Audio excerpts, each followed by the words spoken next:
Sahabat Delima yang terkasih dalam nama Tuhan kita Yesus Kristus, selamat pagi. Renungan firman Tuhan untuk kita pada pagi hari ini, yakni dari Injil Markus pasal 11 ayat 25. Dan jika kamu berdiri untuk berdoa, ampunilah dahulu sekiranya ada barang sesuatu dalam hatimu terhadap seseorang, supaya juga Bapamu yang di surga mengampuni kesalahan-kesalahanmu. Demikian firman Tuhan. Sobat Delima terkasih dalam nama Tuhan kita Yesus Kristus, siapakah di antara kita yang tidak pernah berbuat kesalahan? Di dunia ini tidak ada manusia yang sempurna, tidak ada yang benar, seorang pun tidak. Karena kita tidak sempurna dan sering membuat kesalahan, maka kita sangat membutuhkan pengampunan dari Bapa di surga. Namun kita mengatakan bahwa sebelum kita memperoleh pengampunan dari Bapa di surga, kita harus mampu terlebih dahulu mengampuni sesama kita.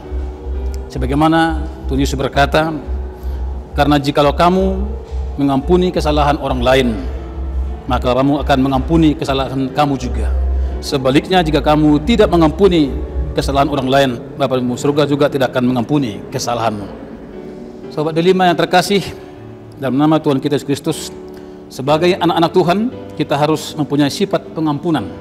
Seperti Yesus, ketika dia caci maki, dia tidak membalas sakit hati kepada orang banyak. Bahkan terhadap orang yang menyelipkan dia sanggup mengampuni. Dan dia berkata, ya Bapa, ampunilah mereka, sebab mereka tidak tahu yang mereka perbuat. Kata kutuk dan umpatan tidak pernah keluar daripada mulut Yesus. Bagaimana dengan kita? Apakah kita mengampuni ketika kita disakiti? Karena banyak orang Kristen yang masih terkait akan roh-roh sulit untuk mengampuni. Bahkan kepada orang yang sudah minta maaf kepada kita, namun kita tidak mau memaafkan mereka. Ingat, apabila kita tidak mengampuni orang lain, Tuhan pun tidak akan mengampuni dosa-dosa kita. Sahabat Delima terkasih dalam nama Tuhan kita Yesus Kristus, rangkaian ayat ini menunjukkan sebuah kaitan yang sangat erat antara iman dan pengampunan. Sebelum orang-orang berdoa, harus mampu apa yang mengganjal dalam hatinya harus diselesaikan terlebih dahulu. Artinya, doa kita hanya akan berakhir sia-sia jika kita tidak terlebih dahulu mengampuni kesalahan orang.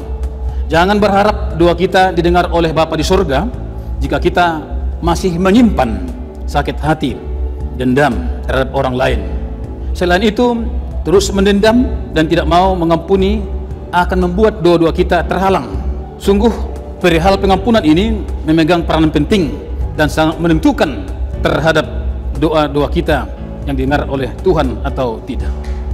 Jika ada sesuatu yang mengganjal dalam kehidupan kita terhadap seseorang, memiliki sakit hati atau dendam, segeralah bersihkan iman kita bersama. Mintalah kuat kuasa daripada Roh Kudus untuk membantu kita untuk mengeluarkan dari hati kita, yakni rasa dendam kepada sesama kita. Bebaskan iman dari belenggu-belenggu kepahitan, sakit hati, sehingga kita akan dimerdekakan oleh iman kita bersama. Maka Anda akan segera menyaksikan bagaimana Tuhan memberikan jawaban atas doa-doa kita, dan pengabulan doa tersebut akan menjadi sukacita bagi kita bersama.